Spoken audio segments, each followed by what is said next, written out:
السلام علیکم ناظرین، میں ہوں فروخ عباس اور چینل ہے نیوٹرل بائی جاوید چودھری۔ ناظرین، بہت ہی اسپیشل ویلاگ لے کے آج آپ کے سامنے حاضر ہوں۔ آج ہمارے پاس جو گیسٹ ہیں وہ ہمارے ایکسپرٹ ہیں جس کے اوپر ہم نے بات کرنی ہے۔ آج پاکستان کے vice chief of air staff رہ چکے ہیں اور اس کے علاوہ اتنے عہدوں پہ رہ چکے ہیں کہ مجھے یاد نہیں رہتا، اور میں اب اگر اس میں تعارف میں جاؤں گا تو بات لمبی ہو جائے گی۔ بہت دفعہ میں نے تکلیف دی ہے انہیں، تو انہیں اسپیشلی میں بہت دنوں سے کہہ رہا تھا کہ میرے پاس آئیے، میں جاننا چاہتا ہوں کہ یہ جو سموسہ ہے یہ گرا کس طرح سے، یہ جو تیجس ہے اس کے حوالے سے تھوڑا سا ان سے کوشچن مجھے کرنا تھا، لیکن درمیان میں ڈیولپ ہو گئی سٹوریز اور بہت بڑی۔ وہ سٹوریز یہ تھیں کہ افغانستان پہ جو حملہ ہوا ہے، افغانستان نے الزام لگا دیا پاکستان پہ، پاکستان نے کر دیا انکار۔ اب کیا یہ ایک فالس فلیگ آپریشن ہے؟ اگر یہ فالس فلیگ ہے تو افغانستان بیسکلی چاہ کیا رہا ہے، پرابلم کیا چل رہی ہے، اس کے اوپر ڈسکس کریں گے۔ پھر ہم ڈسکس کریں گے راج ناتھ سنگھ صاحب پہ، جو دنیا کے سب سے عجیب و غریب قسم کے میں کہوں گا جی کہ وزیر دفاع ہیں، بھارت کے وزیر دفاع ہیں بہرحال یہ۔ انہوں نے سندھ کے حوالے سے بات کر دی جی کہ ہم اسے سندھ کو ہمارے ساتھ ہمارا کلچر بڑا ملتا ہے، کل کو بارڈرز چینج ہو جائیں، شاید سندھ ان کا حصہ ہو جائے، تو بلی کو چھچڑوں کے خواب آتے رہتے ہیں، اس پہ تو پریشان نہیں ہونا۔ لیکن اس وقت یہ بیان کا آنا بڑا معنی خیز ہے۔ پھر آپ کو یہ بھی بتائیں گے کہ ایک بہت بڑی ڈیولپمنٹ اور ہوئی ہے، چائنا کے ساتھ ایک حرکت کر دی ہے بھارت نے، وہ کیا ہوئی ہے یہ بھی جانیے گا۔ پھر ہم آپ کو ساتھ یہ بتائیں گے جو تیجس ہے یہ گرا کس طریقے سے، بیسکلی کیونکہ ایک فائٹر پائلٹ سے زیادہ کوئی نہیں جان سکتا کہ جب وہ تیجس گر رہا تھا، جب جو اس کی پوزیشن تھی وہاں پہ غلطی کس کی تھی، تو یہ بھی جانیں گے۔ اور تھنڈر کیونکہ خود بنایا ہے، ہمارے ساتھ موجود ہیں ارشد ملک صاحب، انہوں نے خود یہ بنایا ہے یا اس کے سپروائز کرتے رہے ہیں اس پورے، تو ہم یہ بھی ان سے جاننا چاہتے ہیں کہ تھنڈر تیجس کے مقابلے میں کتنا طاقتور ہے اور تیجس کس طرح کی مشین ہے۔ تو یہ تمام ہماری آج خبریں ہوں گی، اس پہ ہم ڈسکس کریں گے۔ تو سر سب سے پہلے تو بہت شکریہ ہمیں ٹائم دینے کا دوبارہ۔ Thank you very much. It's always a pleasure to be with you, Marshall. ارے سر، افغانستان سے آئی تھنک سٹارٹ کرتے ہیں پہلے کہ افغانستان میں ابھی آپ نے دیکھا کہ حملہ ہوا ایک دن پہلے، انہوں نے ایک رات پہلے حملہ ہوا، 3 صوبوں پہ انہوں نے کہا جی اٹیک کیا گیا۔ کچھ چیزیں بڑی انیوجول سی سامنے آئیں کہ اچانک الزام لگا دیا گیا ذبیح اللہ مجاہد کی طرف سے جو ان کے اسپوکس مین ہیں، اور اس کے بعد پھر انہوں نے یہ بھی کہا کہ ہم بدلہ لیں گے جی پاکستان سے اس کا اپنے ٹائم کے مطابق۔ اب پاکستان میں حملہ ہوا تھا ایف سی ہیڈ کوارٹرز پہ، G11 پہ حملہ ہوا ہے، وانا پہ حملہ ہوا ہے۔ ابھی آپ کو پتا ہے کہ یہ پشاور کے اندر ایف سی ہیڈ کوارٹرز جو ہے، جو لیٹسٹ جو حملہ تھا، کہیں ایسا تو نہیں ہے کہ یہ اس سے توجہ ہٹانے کے لیے خود کوئی فالس فلیگ کیا ہے، بھارت نے کوئی فالس فلیگ کروا دی ہے، طالبان نے کچھ کروا دیا ہے تاکہ تھوڑا سا پریشر اب ان سے ہٹ کے پاکستان کے اوپر آ جائے؟ کچھ ہمارے دوست ممالک ہیں جو صلح کروانے کی اور درمیان میں آنے کی کوشش کر رہے ہیں۔ تو اوورال ایک عجیب سی سچویشن ڈیولپ ہو گئی ہے، لیکن ایسا لگ رہا ہے جیسے دوبارہ یہ دونوں ملک اب بارڈرز کے اوپر آ کے کھڑے ہو گئے ہیں۔ آپ کو کیا لگتا ہے یہ سچویشن کیا ہے اور معاملہ کہاں جا رہا ہے؟ بسم اللہ الرحمن الرحیم۔ بڑا جامع سوال آپ نے کیا، اور تھوڑے سے وقت میں ہم ساری چیزوں پہ بات کرتے ہیں، مختصراً ہنٹ چھوڑتے جائیں گے کیونکہ آج کل کا جو ویور ہے وہ بھی کافی لرنڈ ہے۔ دیکھیں، افغانستان کے ساتھ ہمارے جو رشتے ہیں وہ مذہب پہ ہیں، انسانی رشتوں پہ ہیں، ثقافت پہ ہیں، کلچر پہ ہیں، خون کے۔ انہوں نے ہمارے ساتھ رہنا ہے اور ہم نے ان کے ساتھ رہنا ہے۔ بدقسمتی یہ ہے کہ over a period of time اگر آپ پرانا بھی دیکھتے جائیں تو انہوں نے ایک ہمارے اوپر بد اعتمادی کا احساس کیا۔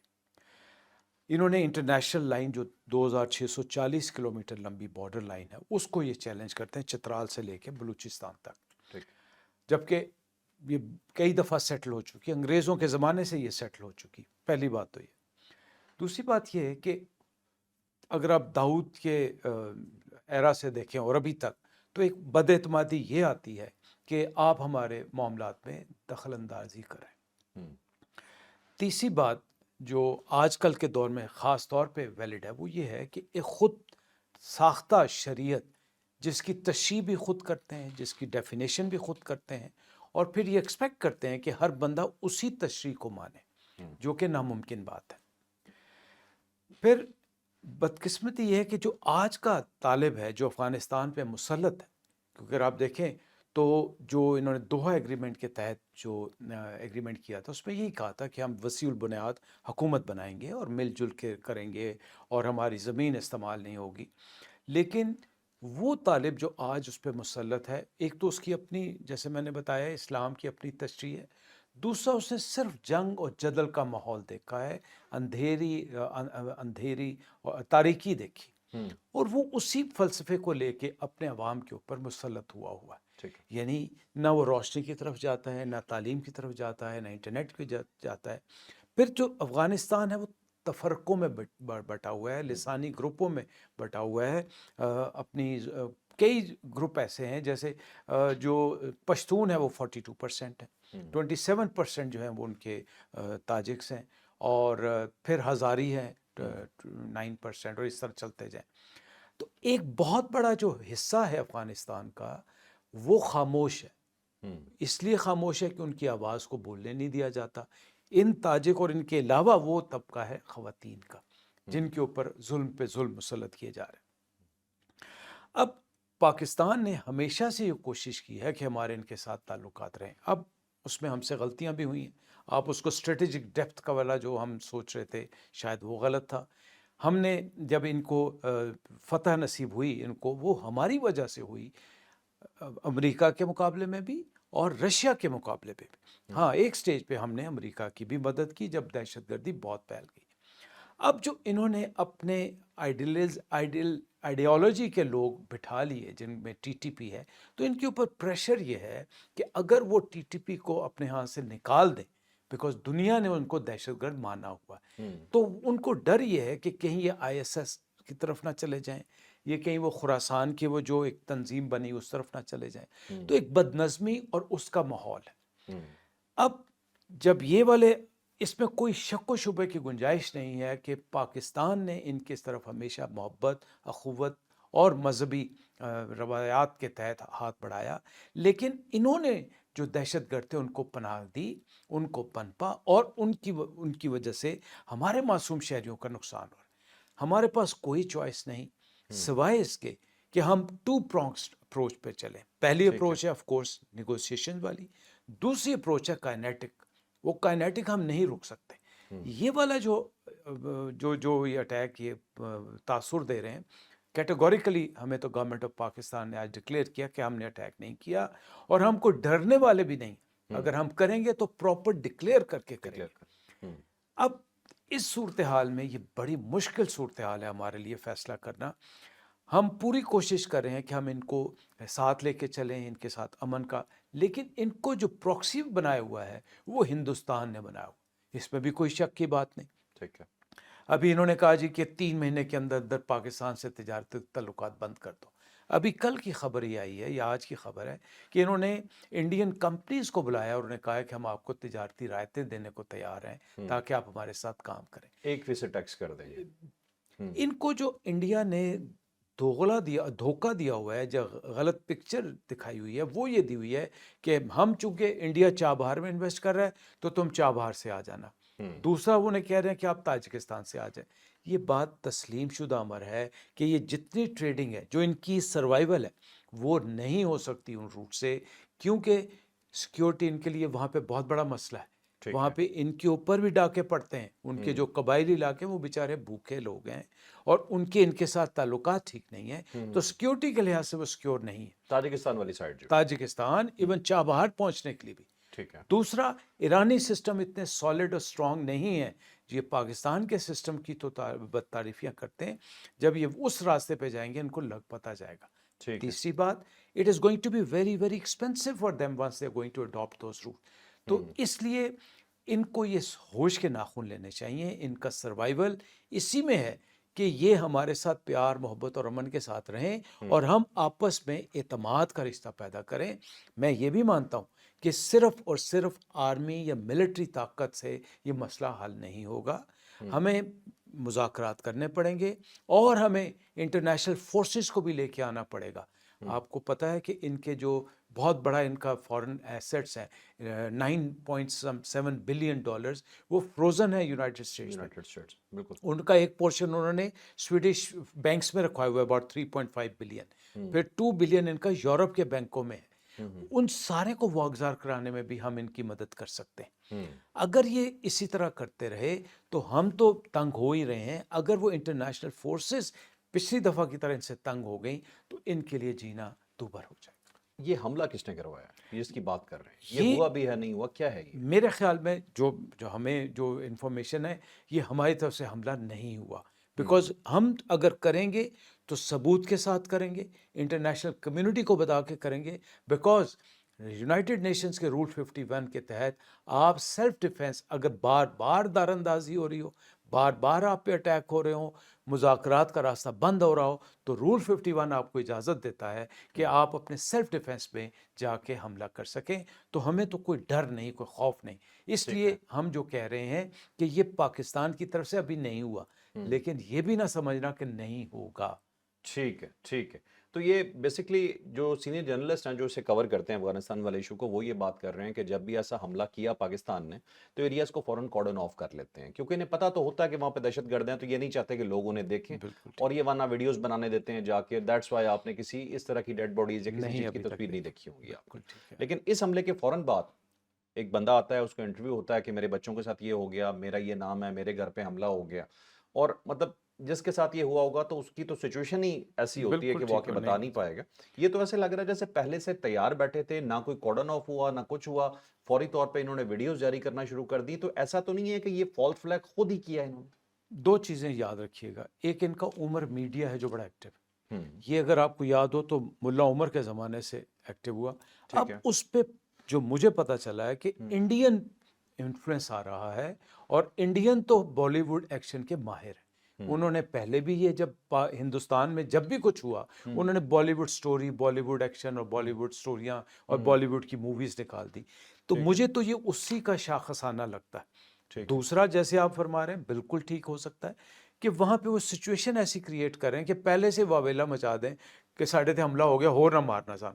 اچھا, میرے خیال میں اگر D G S P R کی مستند سٹیٹمنٹ لی جائے تو یہ ان کا اپنا ہی ایک شاخسانہ ہے. ابھی پاکستان کی طرف سے ان کو بھرپور جواب نہیں دیا گیا. ٹھیک ہے, مجھے یہ بتا دیجیے گا آخری بات, اس ٹاپک کی آخری بات جو ہے کہ یہ کہہ رہے ہیں کہ ہم پاکستان سے اس کا بدلہ لیں گے اپنے ٹائم کے مطابق جب ہمیں ٹھیک لگے گا. آپ کو کیا لگتا ہے اس بات میں کچھ دم ہے یا بس ہوائی بات؟ دیکھیں, بدلہ جو ہے نا, بدقسمتی یہ ہے کہ یہ ایک ایسے نان کنونشنل بدلے کی بات کرتے ہیں جس کا ہم ان کو بار بار یہ بتا چکے ہیں کہ یہی تو وہ المیہ ہے جو آپ کرتے ہو, کہ آپ طالبان ٹی ٹی پی کو اس مقصد کے لیے استعمال کرتے ہیں. اور دیکھیں, گوریلا وارفیئر کو روکنا بہت مشکل ہے کیونکہ وہ ہمارے کلچر میں بسے ہوئے ہیں. تو یہ جو بدلے کی بات ہے, یہ خدا نخواستہ یہ اسی سلسلے کا شاخسانہ بنا رہے ہیں کہ پھر ٹیررسٹ اٹیک ہونے کا خدشہ ہوگا.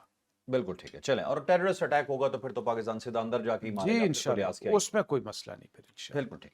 اچھا, اب چلتے ہیں جی نیکسٹ سٹوری پہ. نیکسٹ سٹوری ہماری راجناتھ سنگھ کے حوالے سے, بھارت کے ڈیفنس منسٹر, اور میں نے ان کے حوالے سے آپ کو بتایا کہ سندھ کے حوالے سے انہوں نے بات کی اور تاثر یہ دینے کی کوشش کی کہ جیسے یہ سندھ پہ کوئی قبضے کا پلان رکھتے ہیں. ان کے آرمی چیف جو ہیں وہ بھی مختلف باتیں کرتے رہتے ہیں, جو سٹیٹمنٹس ایسی ہوتی ہیں کہ ایگریسو سٹیٹمنٹ جنہیں کہہ سکتے ہیں.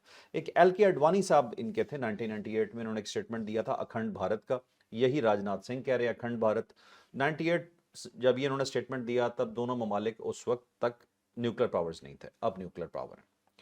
اب ایک سائڈ سے ان کا جہاز گرتا ہے تیجس, جو اگلی سٹوری ہم نے ڈسکس کرنی ہے. اب یہ اس سے صرف ہٹانا چاہ رہے ہیں معاملہ, یا ہمیں تھوڑا سا واقعی کہتے ہیں نا کہ وہ رہنا پڑے گا ایکٹیو, کہ واقعی کو حرکت کرنا چاہ رہے ہیں؟ کیا کہیں گے اس بات؟ ایک بنیادی بات ہم سارے سمجھ لیں کہ کبھی بھی ہندوستان یا بھارت آپ کے ساتھ مخلص نہیں ہو سکتا. بالکل صحیح. جب سے یہ تقسیم کا معاملہ ہوا, دو قومی نظریے کے تحت ہم نے یہ ریلائز کیا, اور اللہ تعالیٰ ان کے درجات کو بلند کرے, کرور جنرل نصیب عطا فرمائے, جنہوں نے یہ ریلائز کر لیا کہ ہم ان کے ساتھ نہیں رہ سکتے. بیکاز اکھنڈ بھارت کا منصوبہ آج کا نہیں ہے.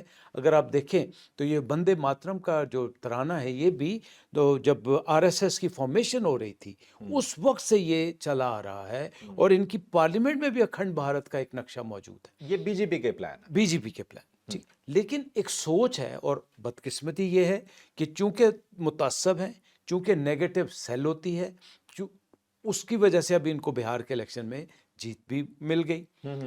اب اگر ہم بھی چاہیں اسی طرح کے شرارت والے رکھیں یا بدگمانیاں رکھیں یا شرارتیں کریں, تو ہم بھی کہہ سکتے ہیں کہ جونا گڑھ تو ہمارا تھا, حیدرآباد تو ریاست ہماری ہے, مسلمانوں کی ریاست تھی, کشمیر کے اوپر تو ہمارا حق بنتا ہے. لیکن ہم انٹرنیشنل قوانین کا احترام کرتے ہوئے, ایک امن کا پرچار کرتے ہوئے ان چیزوں سے باز رہتے ہیں.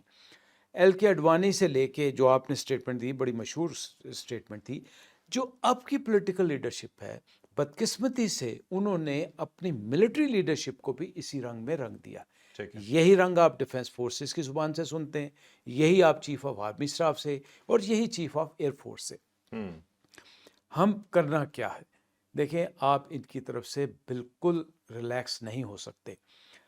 انہوں نے ایک اسٹریٹجائز کیا. پہلے یہ گئے تو سر کریک پہ جا کے انہوں نے یہی دھمکیاں دی.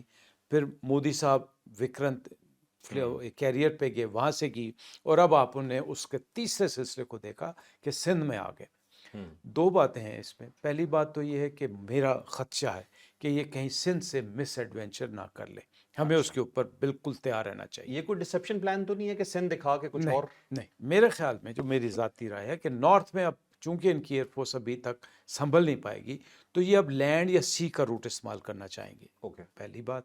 دوسری بات, اگین یہ مس کیلکولیٹ کر رہے ہیں. میں بار بار ایک آدھ جگہ اور بھی کہہ چکا ہوں, انہوں نے تھریشولڈ تو کر لی ایکسرسائز.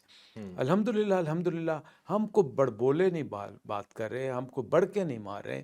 میں آپ کو بڑی یقین دہانی کرا دینا چاہتا ہوں کہ ساؤتھ میں انشاءاللہ اللہ نہ کرے وہ وقت آئے, لیکن اگر وہ وقت آیا تو پاکستان ایئر فورس اور پاکستان نیوی کی مربوط پلاننگ موجود ہے.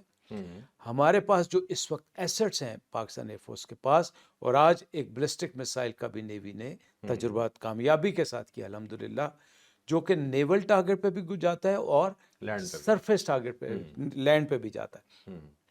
ان کی ورنیبلٹی ساؤتھ میں بہت زیادہ ہے. اگر انہوں نے کوئی اس طرح کی مس ایڈوینچر کی تو ہمارا JF-17, ہمارے نیول ایسٹس اور ہم دونوں کی مل کے جو پلاننگ ہے اور جو ہمارے وار پلانز ہیں, اگر خدا نخواستہ ان کو ہم نے ایگزیکیوٹ کیا تو ان کو بہت بڑا ایک سرپرائز اور لیسن ملے گا. اس لیے میں یہ چاہتا ہوں کہ یہ میری بات, میرے جیسوں کی بات سمجھ لیں, سن لیں کہ ساؤتھ سے مس ایڈوینچر نہ کریں. ساؤتھ سے ان کو وہ مار پڑے گی جو ان کو شاید اگین وہی والی جو مس کیلکولیشن ان کے ذہن میں رچی بسی ہے.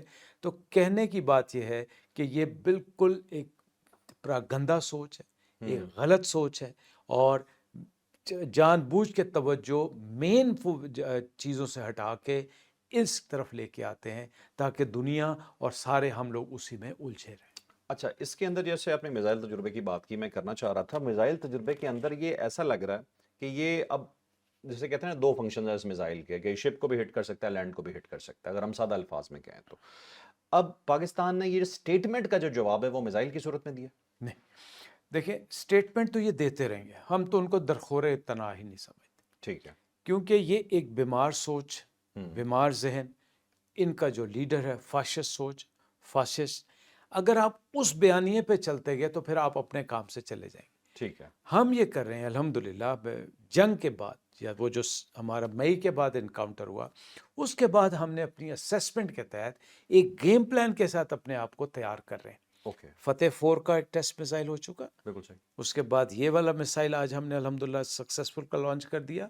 اس کے بعد چونکہ میں ایئر فورس سے, مجھے یہ پتا ہے کہ جو ہمارے ایئر فورس کے گیپس ہیں ہم ان کے لیے اپنے آپ کو تیار کر رہے ہیں, تاکہ اگر بیانیے کی جنگ تو لڑتے ہی رہیں گے. اس وقت الحمدللہ سفارتی محاذوں پہ اللہ تعالیٰ نے آپ کو بہت سٹیبل کیا ہوا ہے. اس لیے میرے خیال میں ادھر فوکس کرنے کی بجائے جو کام کی بات ہے, analysis, implementation and getting ready for any ill-conceived ideas from your enemy, that is what is our focus inshallah. بالکل ٹھیک ہے. ایک تو یہ ہماری راکٹ فورس کمانڈ سے ڈرے ہوئے, بالکل ٹھیک ہے, یہ ایک نئی چیزیں ہوئی ہے تو انہیں سمجھ نہیں آ رہی کہ راکٹ فورس ان کے ساتھ کرنے کیا جا رہی ہے, وہ اندازے لگاتے پھر رہے ہیں. اچھا, مجھے دوسری ایک آخری چیز اس ٹاپک کے متعلق میں آپ سے یہ جاننا چاہ رہا ہوں, وہ یہ ہے جی کہ ایک نئی ایئر بیس بنی ہے, کہاں بنی ہے, ذرا تھوڑی سی ڈیٹیل میں چاہوں گا آپ کو, ڈیٹیل زیادہ بتا دیجیے. دیکھیں انہوں نے جو لداخ کا ایریا ہے اس میں ان کو چین کی طرف سے کافی مار پڑ چکی پہلے بھی. اب وہ جو کہتے ہیں نا کہ بغل میں چھری منہ میں رام رام, انہوں نے ابھی تھوڑے عرصہ پہلے اگر آپ کو یاد ہو مودی صاحب جا کے شی جی پنگ سے پیار محبت کا اظہار کیا, معافی تلافی مانگی, آئندہ انسان بننے کی یقین دہانی کرائی, جو ہے ہی نہیں. لیکن ٹھیک ہے, مد جوہانا, اگر میں نام صحیح لے رہا ہوں, ایک نیا ایئر بیس انہوں نے لانچ کیا ہے جو کہ چائنا کے بارڈر سے تقریباً 30 سے 40 کلومیٹر کے پاس. مد نیوما وہ بیس تھا جو کہ ایک فارورڈ آپریٹنگ بیس تھا جس پہ ایمرجنسی لینڈنگ کے لیے. اب اس کا فائدہ ان کو ہے ڈیفینیٹلی. وہ یہ فائدہ ہے کہ ان کے فائٹرز وہاں پہ ڈپلوائے ہو جائیں گے, ان کے ہیلی کاپٹرز ڈپلوائے ہو جائیں گے, ان کے ایویکس وہاں پہ ڈپلوائے ہو جائیں گے. پھر جو ان کی آرم فورسز لینڈ فورسز ہیں ان کی ڈپلائمنٹ میں آسانی ہو جائے گی. تو یہ انہوں نے چائنا کو ایک میسج دینے کی کوشش کی ہے اچھا کہ جناب ہم آپ کے لیے تیار ہو رہے ہیں. ان کو یہ نہیں پتا کہ جو چائنا نے اس کے پاس 5 سے 6 ایئر بیس کا نیٹ ورک بنایا ہوا ہے وہ ان سے کہیں اسٹرانگ ہے. تو یہ والا جو ایئر بیس بنانا ہے پہلے انہوں نے پروجیکشن کرنے کی کوشش کی شاید پاکستان کے لیے تھریٹ ہے, لیکن الحمدللہ ہمیں اس سے فرق نہیں پڑتا. It is purely and purely executed towards Chinese side. اچھا میں ایک سوال سیریس نوعیت کا آپ سے کرنا چاہتا ہوں. بہت انڈین ایئر فورس کو لینڈ کرنے کے لیے ایئر بیس کی ضرورت ہے؟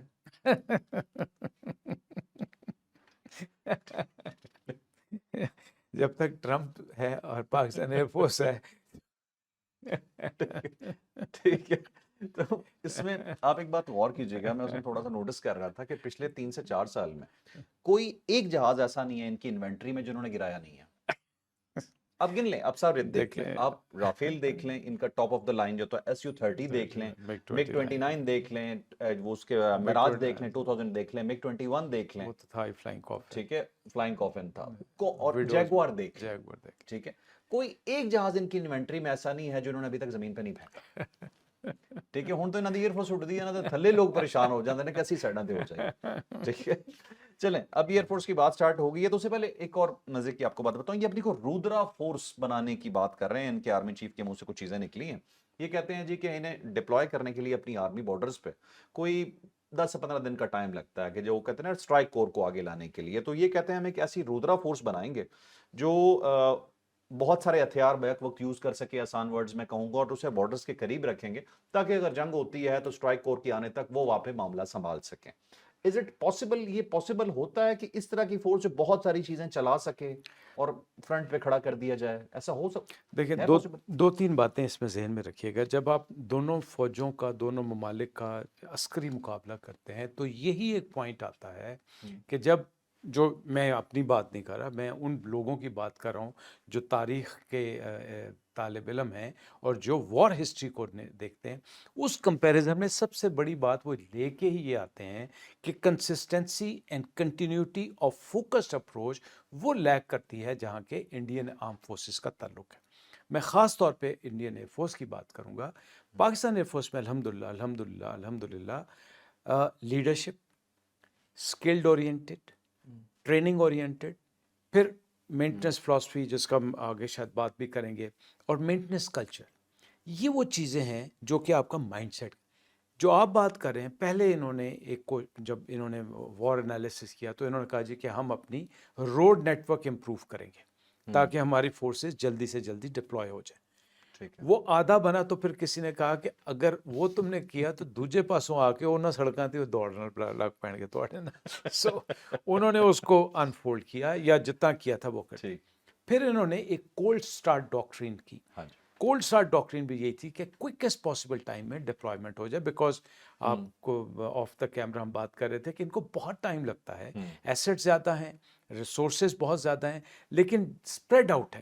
سو اس جب ٹائم پڑتا ہے تو ان فورسز کو موبلائز کرتے ہوئے ٹائم لگتا ہے. تیسری بات یہ ہوئی کہ انہوں نے اب یہ والے جو کانسیپٹ لے کے آ رہے ہیں تو جناب پہلے کانسیپٹ میچور ہوئے نہیں, اگلا ایک اور کانسیپٹ لے آ رہے ہیں. اس سے ہوتا کیا جو دیکھیں یہ کام یہ جو سوچ اور یہ سارا کچھ ہو رہا ہوتا ہے, یہ ہو رہا ہوتا ہے ہیڈ کوارٹرز میں. وہ بیوروکریٹک اپروچ کے ساتھ جب یہ امپلیمنٹ کرنے جاتے ہیں تو جو فیلڈ میں لوگ ہوتے ہیں وہ بیچارے کنفیوز ہو جاتے ہیں کہ اسی کیڑے پاسے جانا ہے. So I don't think so it's a well thought out plan. Let's see, اب یہ 5 سال لگتے ہیں اس کو بھی امپلیمنٹ کرتے ہوئے, تو اگلے 2 سے 3 سالوں میں آپ کو اس کی حقیقت بھی سامنے آ جائے, ایک نیا پلان نظر آ جائے. جی. اچھا ویسے میں نے سنا ہے ان کے پاس ایک بڑا خطرناک ہتھیار ہے, اور ان کی انوینٹری میں جو سب سے خطرناک ہتھیار ہے وہ گولیلیں ہیں. ٹھیک ہے, جو انہوں نے کہا کہ سارے ہتھیار چلا سکیں گے رودرا فورس سے. اچھا اب لاسٹ ٹاپک بالکل ہمارا, بلکہ لاسٹ نہیں سیکنڈ لاسٹ ہوگا. میں آپ سے اسرائیل کے حوالے سے بھی تھوڑی سی بات کرنا چاہوں گا. جو تیجس کیسے کریں گے یہ بتا دیں. دیکھیں تیجس کا ان کا بہت, یہ ویسے تو ہم سے بہت پہلے انڈیجنائزیشن کی طرف آ رہے تھے, لیکن اللہ نے ایک کرم کیا جب ہم نے ایک سوچ کے تحت GF-17 کو کنسیو کیا اور اس کو چائنا میں لے کے گئے, تو ہم نے بڑا فوکس یہ بات مانی اپنے آپ سے کہ اگر ہم اس پروگرام کو کامیاب کرنا چاہتے ہیں تو ہمیں 1 ونڈو آپریشن رکھنا پڑے گا. سو ہم نے اپنے ٹائم ٹیسٹڈ فرینڈ چائنا کے ساتھ مل کے الحمدللہ اللہ نے کرم کیا، ہمارے انجینئرس کی، ہمارے ٹیکنیشینس کی، ہمارے پائلٹس کی محنت سے ایک بہت اچھا پروڈکٹ سامنے آیا۔ Over a period of time آپ نے اس کو ایوالو کیا، آپ نے پہلے پروٹوٹائپ جہاز بنائے، پھر آپ نے بلاک 1 بنایا، پھر آپ نے بلاک 2 بنایا۔ اب بلاک 1 بلاک 2 میں امپرومنٹس آئیں۔ جو بلاک 3 آیا الحمدللہ اس کو آپ ڈیفینیٹلی کہہ سکتے ہیں کہ it is touching gene 4.5۔ That means اس میں آپ نے موسٹ ماڈرن ریڈار لگا دیا، موسٹ ماڈرن آپ نے ویپنز لگا دیے، اس سے بڑھ کے آپ نے اس کی انٹیگریشن ان سارے ایسٹس کی بہت اچھی کر لی۔ اسی کے مقابلے میں یہ اسی کو چین فالو کرتے ہوئے یہ 1900 ویسے بائی دی وے 1932 کی ہے انڈین ایئر فورس جب ہم متحدہ تھے۔ 1932 سے لے کے آج تک جو اب کے معاملات ہیں وہ ہم اس پہ بعد میں کہیں بات کریں گے۔ انہوں نے انڈیجنس پروگرام کے 2-3 ایکسپیریمنٹ کیے، لیکن جب تیجا کا انہوں نے اپنا کنکلوژن کیا تو انہوں نے اپنا ڈیزائن خود بنایا، ہندوستان ایروناٹکس کو دیا، انجن انہوں نے امریکہ سے لیا، ریڈار انہوں نے اسرائیل سے لیا، ویپن اسرائیل اور امریکہ سے لینے کی کوشش کی، لیکن وہ بھی اب امریکہ سے آئے ہیں اور فرانس سے آئے۔ ان کا جو پرابلم آ رہا تھا تیجس کے اوپر، ان کے اوپر انجنس کے اوپر they are still not clear۔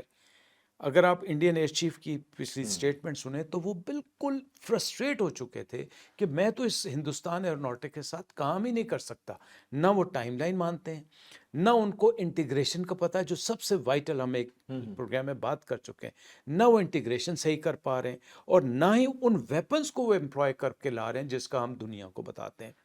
چوتھا اور آخری پوائنٹ یہ تھا کہ اب الحمدللہ JF-17 اس وقت کم از کم 3 سے 4 ملکوں میں فلائی کر رہا ہے ادر دین پاکستان۔ ان کی بھی یہ خواہش تھی کہ یہ کسی طرح اس جہاز کو ایکسپورٹ ورژن میں لے آئیں، جس کا انہوں نے، میں بالکل ذاتی طور پہ اس کا پریوی ہوں، سری لنکا پہ زبردستی زور ڈالا، بنگلہ دیش پہ زبردستی زور ڈالا کہ آپ نے JF-17 نہیں لینا، ہم آپ کو تیجا دیں گے۔ لیکن وہ تیجا آج 40 سے 48 جہاز بھی نہیں پیدا کر سکے، جبکہ آپ نے الحمدللہ 150 جہاز پروڈیوس کر کے آپریشنل کر دیا۔ پھر آپ نے اس کی جو آپریشنل ورتھ تھی وہ کامبیٹ پروف کر کے دکھا دی، دونوں میں، 19 میں بھی 25 میں بھی۔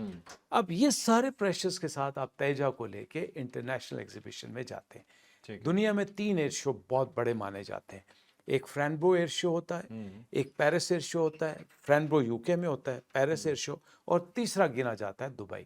دبئی کی ہسٹری میں آج تک کوئی کریش ایروبیٹکس میں نہیں ہوا۔ اچھا، اب ان کی بدقسمتی، سب سے پہلے تو ہمارے we feel very sad for the loss of that pilot because he was a professional pilot and he was doing his duty. اس پہ ہمیں بہت افسوس ہے کہ یہ نہیں ہونا چاہیے۔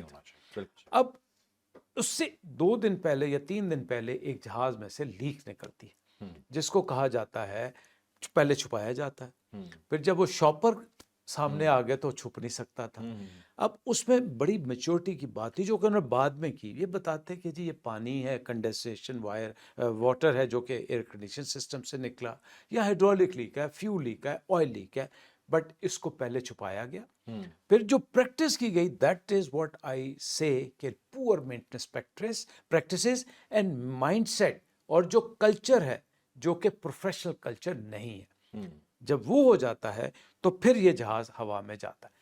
اب اس وقت تک الحمدللہ آپ کا JF-17 اسموتھ جا رہا ہے۔ سب سے زیادہ اٹریکٹیو جو تھا اس پورے میں فائٹرز ان نئے اس کیٹیگری میں، وہ الحمدللہ JF-17 کا اسٹال تھا۔ پھر جب JF-17 کے جو ایروز تھے وہ بھی الحمدللہ بہت اچھے تھے، ہمارے پائلٹس نے بہت مہارت سے کیے۔ جب یہ بچہ کرنے آتا ہے، اب اس کے اوپر پریشر ہے کہ ایک تو میں نے JF-17 کو شوٹ ڈاؤن کرنا، دوسرا پاکستان ایئر فورس کی جو ہیجمونی ہے، جو اس کی اپر ایج ہے، اس کو کس طرح ڈاؤن کرنا ہے۔ سو انہوں نے ایرو کیے، بہت اچھے ایرو کر رہے تھے، بٹ ایک جو آخری منور وہ کرنے آئے، اب اس کے کئی پاسبلٹیز ہیں۔ It is too early to conclude, however as a professional I can maybe think of certain possibilities.